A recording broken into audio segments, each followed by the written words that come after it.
What I'm really digging about Killing Eve so far is the performance of its two leading ladies. I mean, just look at the opening scene with Sandra Oh, aka Eve, in the cafe with her new boss. She perfectly plays any emotion she needs to play and stays so likable and hits the comedy beats consistently and still makes it believable. She really hit how you would feel in an interview like that and not showing her full self and then opening up completely. This has to be perfect casting for this part for sure. And on the other part of the spectrum, Jodie Comer as the assassin Villanelle plays crazy and mysterious really well and also is good with her comedy beats. And this episode in particular had a lot of screen time for her and really hinted at a lot of backstory that we're going to learn about her. So this is going to be a deep character for sure. I mean, what a great scene it was just seeing her get evaluated. And she puts on that dress and tries to act like a goody two-shoes and that she's totally fine and normal. But then they show that sketch of that woman with no face, and then her boss asks her, you think of Anna a lot. Who's Anna? And then she jokes about her mom, and you're wondering, what really is this girl thinking about? What made her get into this field? How is she so ruthless? Like we saw from episode 1 where she threw the ice cream at the girl and smiled, where she can just kill people after meeting the grandson or the kid right away. Clearly something's off. This episode kind of added that excitement to what could have caused this, and I really do love the relationship between her and her boss, especially when she pulled the knife on him and she disobeyed him because he wanted her to take a break and he cares about her in ways, but then he can be a real jerk. So it really is a seesaw thing going on there. And the same thing happens on the other end, going back to Eve, where she's the boss of her former boss and he's still acting like a boss towards her. This show has a really good symmetry going on, and it's clearly setting up how these two actually connect in a lot of ways. And that classic secret agent who's hunting this killer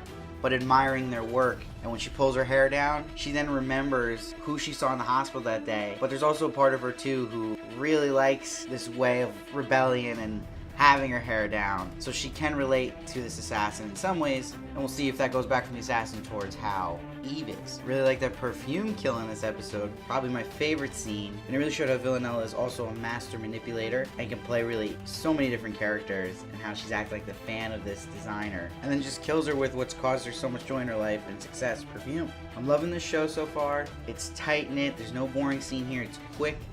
The humor is excellent, and it's not corny humor, it's really well set up with great punchlines, and it doesn't ruin the seriousness of the show. I think it adds to it, and then it gets right back where it needs to be. So for me, this episode kept that momentum up. I'm gonna give it a 9. At the end, we got the big thing where Villanelle actually is told about Eve, so we're gonna see where this heads now. Is she gonna go looking for her? What's gonna happen? When are they gonna actually meet? Please comment below with your thoughts on the episode. I respond to everybody. Let's get the discussion going on this show. I love to know what everyone's thinking about it. And please subscribe. I will be covering the show every week. My review will be posted right after it airs on TV, so you don't want to miss that, and I'll see you next time.